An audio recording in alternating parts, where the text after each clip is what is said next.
Hello everyone, Olin Giles here with Why Christianity. Welcome back to the Bible or Bukhari. Let's get right into it. Today's Hadith comes to us from Sahid Bukhari, Volume 1, Book 8, and Hadith number 426.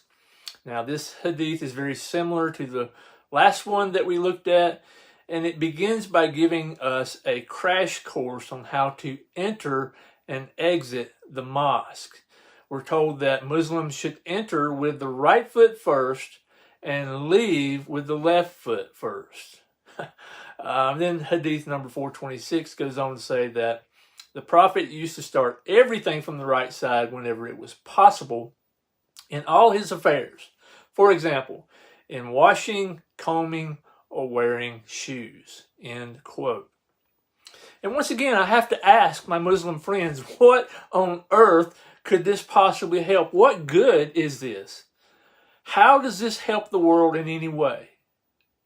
How is this tradition helpful? What did Muhammad hope to achieve by starting everything from the right side? More importantly, is this something that Allah values? And if so, why? There's a lot of questions that we could ask, but it seems like just another useless distraction from Islam. Just another way to keep Muslims from thinking about their real problem, and that is the problem of sin.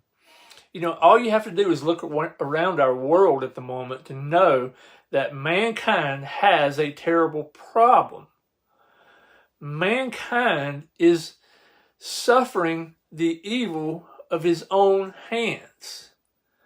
You know, we could talk about the war in Ukraine and Russian aggression, but we all know that Muslims are obsessed right now with the Israeli-Hamas war and what's taking place there. Muslims are not protesting the war in Ukraine, but they're protesting what they would call these occupiers, these Israelis who are responding to what happened to them on October the 7th. So let's turn our attention to the Israeli-Hamas conflict. I had a conversation this morning with a Muslim. He's a friend of mine. We talk quite often.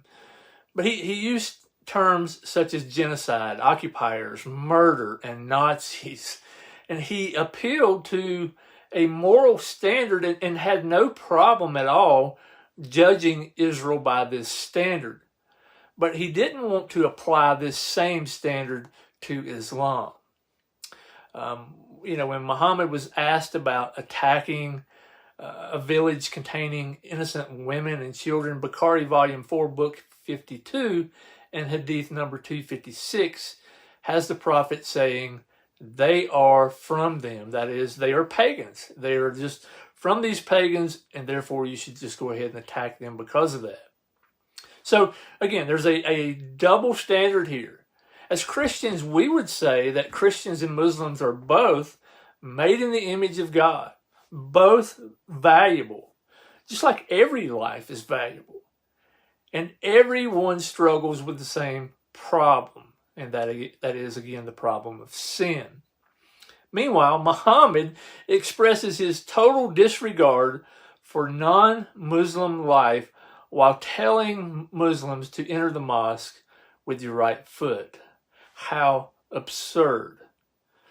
Start everything from the right side, but you should spit over your left shoulder. It just makes absolutely no sense whatsoever. What a total waste of ink. Again, I mean, no disrespect, but these things will not matter in eternity. Jesus said to follow me and you will have treasure in heaven, Mark 10:21.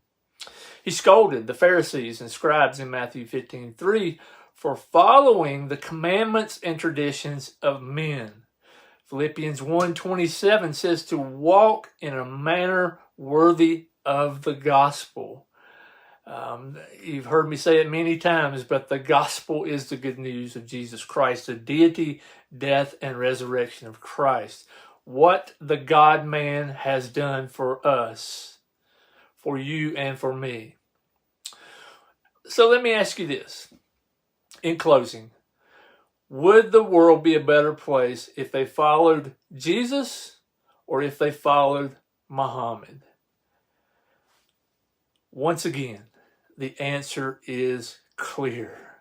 There's no doubt the world would be a better place if everyone followed Jesus. So what in the world makes you think that following Muhammad is leading you into a better place? It's not. Come to Jesus, my Muslim friends. I pray that for you today.